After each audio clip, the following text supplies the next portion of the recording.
nongeye kubasuhuza kandi mbahaye ikaze inshuti bavandimwe duhuriye ahangaha. Imana ibahe umugisha. Amazina yanjye ni BWIHUTIRWA nk'uko bisanzwe dusanzwe duhura no kuri uyu murongo kugira ngo tuganire ku ijambo ry'Imana.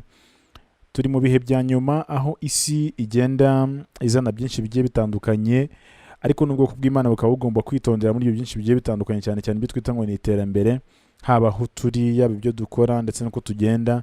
Niyo mpamvu muri uyu mwanya tugiye kwifashisha ibyanditswe byera tukareba inama bitugira muri iyi minsi ya nyuma nk'abakristo, nk'abantu bari mu rugendo rujya mu ijuru, tukareba ngo mbese ibyanditswe n'iki birimo biratubwira, ni gute dukwiye kwitwara muri situation nk'izi ngizi tubona zikomakomeye, zirimo amayobera menshi, zirimo ibirangaza abagenzi byinshi.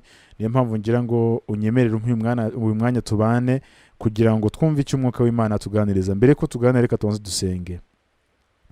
Data mwiza, mubyeyi dukunda kandi ukiranuka, turagushimiye, turaguhimbaje, tugushimiye ko ngiye kuduha uyu mwanya n'aya mahirwe yo kwiga ijambo ryawe. Uhimbazwe ngaho ngwino ubane natwe, agiye wari umuvandimwe, twese tukugireho umugisha, tubisabye mu izina rya Yesu Kristo turakoze, amen. Muri iyi minsi mu isi ari mu Rwanda ndetse n'ahandi hagiye hatandukanye, turimo turahura n'ibigeragezo bigiye bitandukanye, cyane cyane bishaka gukura umukristo mu nzira. Ariko icyo nkundira Imana ni uko yavuze ngo nta kizajya kuba ntabanje kubwira abagaragu banjye ibihishwe bizabaho. Niyo mpamvu muri uyu mwanya tugiye kurebera hamwe amagambo. Turaza kuza kwifashisha ibitabo bibiri, ariko turaza kwibanda kuri kimwe, turebe ngo mbese n'iki tubwirwa. Twagiye twumva ubutumwa bwinshi bugiye butandukanye butubwira kuva mu mijyi tukajya gutura mu byaro. Bamwe barabyumvishe babishyira mu bikorwa, ariko abandi bakomeje kwinangira. Ariko ndagira ngo nkubwire ngo niba uri mu mujyi, ndakwinginze ngo ubu butumwa ntibugucike. Niba wumva nawe ukiri mu mujyi, ubu butumwa ntibugucike. Ariko kandi niba waragize umugisha nawe kuva mu mujyi ukajya gutura mu cyaro, ubu butumwa ntibugucike, ko nawe hari ingingo zikureba, kandi ari byiza ko uzimenya nawe ukumva icyo umwuka w'Imana atubwira. Tujye gusoma igitabo cy'ivugabutumwa, nicyo tugiye gutangiriraho. Igitabo cy'ivugabutumwa ni kuri paje ya 65, niho tugiye guhera. Havuga ngo imidugudu yo mu byaro. Ubundi ubusanzwe ntabwo Imana yigeze irema abantu ibaremeye kugira ngo bazabeho mu buzima bw'umujyi, ahubwo icyo yabashagaho ni uko yashaka ko babaho mu buzima buciye bugufi, navuga ngo ubuzima bworoheje, ubuzima budahenze. Nicyo Imana ubundi yashaka ku muntu, ariko kubera ingaruka z'icyaha birangira nyine umujyi wubatswe. Ngira ngo abantu mubizi neza, murabizi ko i Babeli ariho hubatswe umujyi bwa mbere, abantu bashaka kwigaragambya ku Mana ngo be gutandukana, ngo bagwire buzure isi nk'uko Imana yari yabivuze, ahubwo bishyiraho propaganda yo kuvuga ngo reka twebwe twubake umunara tuwubemo, tuzamure mpaka igihe tuzagerera ku Mana. Abantu barigomeka. Ariko usibye n'aho ngaho n'indi mijyi yagiye ikurikiraho, ari za Sodomu na Gomora ndetse n'ahandi hagiye hatandukanye, twagiye tubona nyine haberamo ibintu bitari byiza. Niba rero nawe uri mu mujyi, ndagira ngo wumve inama Imana ikugira. Mu gitabo cy'ivugabutumwa ku ngingo ivuga ngo imidugudu yo mu byaro, ni kuri paje ya 65, hari agasubi kavuga ngo kora mu mujyi utahatuye. Kora mu mujyi utahatuye. Dore ko ibyanditswe byera bivuga. Gahunda y'Imana ni uko abantu bacu bakwiriye gutura hanze y'imijyi, noneho bakajya bava mu midugudu yo mu byaro bakaza kuburira imijyi, bagashishikariza abatuye imijyi kumenya no kuyoboka Imana. Mu mijyi hakenewe umurimo ukoranywe ingufu kugira ngo ubutumwa bw'imbuzi buzashobore kumvikana. Inama ya mbere tugirwa ahangaha ni ugukora mu mijyi, cyangwa se no kuhavugira ubutumwa ariko tutahatuye. Hari abantu ubu butumwa babwakiriye, barangije bakomeza kwizirika, banga guhaguruka ngo Imana ibakoreshe icyo bagomba gukora. Bakomeje kuba mu mijyi, ariko nagira babwire ngo akaga igihe kazasukwa ku mijyi abantu banze kuyisohokamo, kandi Imana yari babwiye, abo bantu nta kintu bazigera bireguza. Hanyuma tugeze ku gasubi kavuga ngo kwirinda imbaraga zanduza imico.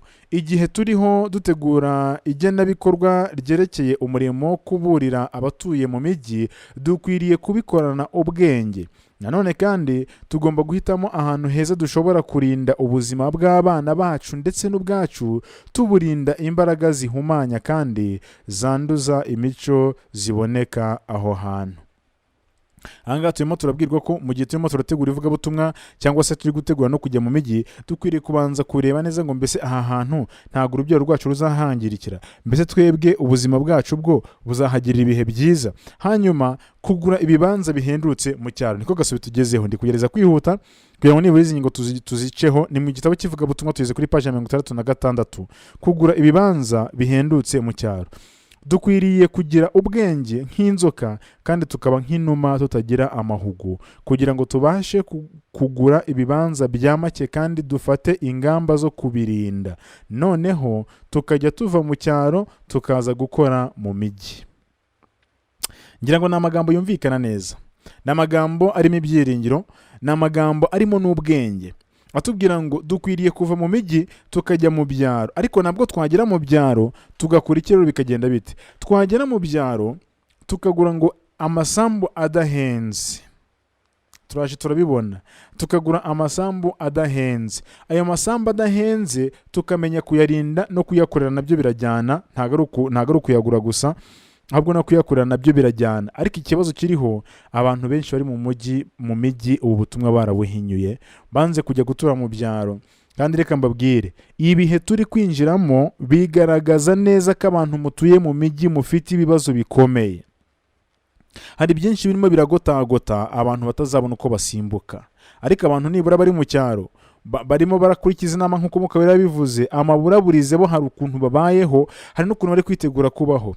Ariko inshuti z'Imana, ntababeshye kandi babwije ukuri, abantu bakomeje kwizirika mu mijyi bakaba baranze kujya ku mavinga Imana bereka ko bakwiriye guhaguruka, ni iminsi mike bagahura n'akaga kandi batazabona uko bigobotora, aho bazicuza amahirwe bahawe n'imbuzi bahawe kugira ngo bagire icyo bageraho.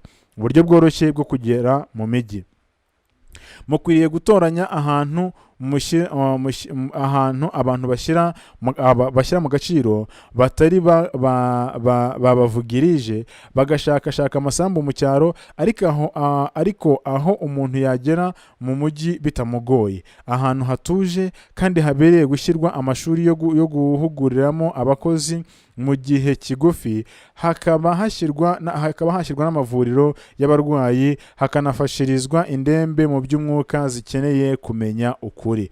Mukwiriye kurambagiza ahantu nk'aho, ariko hategereye imijyi minini, aho mushobora kugira inyubako nziza kandi ziteganye, zaba ari impano duhawe na bene zo cyangwa izo twiguriye mu giciro giciriritse, ku mafaranga duhawe n'abizera bacu. Ntimukwiriye kubaka amazu mu mijyi n'ahantu haba urusaku. Ibyo ni Mwuka rero bivuze, ntago ari igihe ubivuze. Nta nicyo nanarenzaho kuri iyi ngingo, nizere ko byumvikana. Tugeze ku ngingo ivuga ngo mukorere mu mijyi ariko ntimuyibemo. Ukuri nyako gukwiriye kuvugwa uko kuri. Abantu bashobora kukumva cyangwa ntibakumve. Nk'ibi ngibi ndi gukora, ngo ukuri nyako gukwiriye kuvugwa uko kuri. Abantu bakakumva cyangwa ntibakumve, ariko kukaba kwavuzwe. Imijyi yuzuyemo ibigeragezo. Dukwiriye gutegura gahunda yo gukora umurimo aho hantu, ku buryo tunarinda urubyiruko rwacu kuba hafi yaho bashobora kwandurira cyangwa se kwangirikira. Ni byiza gukora mu mijyi ariko utaha inyuma yawo. Intumwa y'Imana yaravuze iti, mbese imijyi ntizaburirwa? Izaburirwa, ariko ntizaburirwa n'abantu b'Imana bayibamo, ahubwo izaburirwa n'abayisura, maze bababurire ibigiye kuba ku isi. Amagambo ndayakunze cyane. Ngo dukwiriye gusohoka mu mijyi tukajya gutura mu byaro, ariko tukibuka ko muri iyo mijyi harimo abantu bakeneye kumva ubutumwa. Tukajya tuva mu byaro tukajya kubwira abantu bo muri iyo mijyi, ariko nanone ngo ntago dukwiriye kubikora tuyirimo, kandi ngo dukwiye kurinda urubyiruko rwacu ngo rutandura. Ibiri kuba muri iyi minsi murabibona, ibiri kubera kuba ku rubyiruko rwacu muri kubibona. Muri kubona ko abantu bari kugenda, ubutinganyi bwageze mu itorero, kwambara ubusa byageze mu itorero, kandi biri muri batoya akenshi na kenshi. Nubwo abakuru nabo byabagezemo, nta handi bituruka, ni muri iyo mijyi niho dukura bya bindi byose. Uko urajya kureba ugasanga ngo abizera bo mu mijyi kubera ko bamaze kugira iterambere ryihariye barimo barambara uko bishakiye. Umwizera wo mu cyaro nawe yabibona akajya kwigana ngo ubwo ngo ni iterambere, ngo niho ngo nabibonye ngo n'abantu bo mu mujyi ngo yakorari ngo nabonye ngo yaje kuririmba yambaye gutya ngo natwe ngo tubyambare ngo ntacyo bitwaye, ngo nibe n'icyicaro cy'itora ariho kiri, ubwo se ibyo bintu hari icyo bitwaye. Ndagira ngo mbabwire ngo uwo si umuburo w'Imana gutura mu mijyi, kwitwara nk'abanyamujyi mu buryo butukisha Imana, navuga ngo si gahunda y'Imana. Ahubwo icyo Imana dushakaho ni uko dukiranuka kandi tugasohoka mu mijyi. Nibwo butumwa buhari. Tugeze ku ngingo ivuga ngo nk'uko Enoke yagenzaga, nk'uko itegeko ry'Imana ryo kurinda ubwoko bwayo rivuga, dukwiriye kuva mu mijyi nk'uko Enoke yagenzaga. Dukwiriye gukora mu mijyi ariko tukirinda kuyibamo. Ngaya amagambo avuga ngo dukwiriye gukora mu mijyi ariko tukirinda kuyibamo. Bisoza kuri iyi ngingo iravuga ngo ibyigisho dukura kuri Loti na Enoki. Igihe ibicumuro birushaho kwiyongera mu gihugu, buri gihe haba hari ijwi ryumvikana riburira abantu kandi ribaha amabwiriza bagomba gukurikiza nk'uko ijwi rya Loti ryumvikanaga Sodomu. Loti yari gushobora kurinda umuryango we ibibi byakorerwaga muri uwo mujyi warangwaga n'ibikorwa bibi by'ubugome kandi wahindanijwe n'ibyaha iyo ataza kuwuturamo. Ngo Loti yashoboraga kurinda umuryango we ibibi byakorwa muri uwo mujyi iyo ataza kuwuturamo. Ibyo Loti n'umuryango we bakoze bari gushobora kubikora bavuye ahandi ariko badatuye muri uwo mujyi. Enoke yagendanye n'Imana ariko ntiyabaga atuye mu mujyi uwo ari wo wose warangwaga n'ubwicanyi n'ibikorwa by'urukozasoni nk'uko Loti yagenje mu mujyi w'i Sodomu. Ndagira ngo aya magambo yumvikane neza. Enoke na Loti, kugira urumva Loti tumubonye nk'umuntu watuye mu mujyi ndetse akaga kakamugeraho kugera n'ubwo umugore we abigendeyemo. Enoke tumubonye nk'umuntu wageze ku nsinzi y'Imana ariko yaramaze kwitaza umujyi yaragiye kure yawo. Nizere ko byumvikana neza. Yagiye kure yawo bajya kwitura mu cyaro arangije aba amahoro, ariko Loti agiye gutura mu mujyi i Sodomu na Gomora. Muibuke ibyahabereye ko uwo mujyi warimbutse kandi abenshi mu nshuti za Loti bagendeyemo, bamwe mu bakazana be bagendeyemo, mu banyamuryango we bamwe bagendeyemo ndetse n'umugore we nawe abigenderamo. Amagambo dusorezaho turasanga mu gitabo cyitwa Ibibaho mu minsi y'imperuka, hari kuri page ya 63 hari umutwe uvuga ngo tugomba kuvuga ubutumwa mu mijyi tutayituyemo nk'abubahiriza amategeko y'Imana. Tugomba kuva mu mijyi nk'uko Enoki yabigenje. Tugomba gukorera mu mijyi ariko tutayituyemo. Iyi mijyi igomba kuburirwa n'abantu baturutse hanze yayo. Intumwa y'Imana iravuga iti, mbese imijyi ntizaburirwa? Yego, nyamara ntabwo izaburirwa n'abantu bayituyemo, ahubwo bazajya bayisura kugira ngo bayiburire ibigiye kuba mu isi. Imana ibahe umugisha.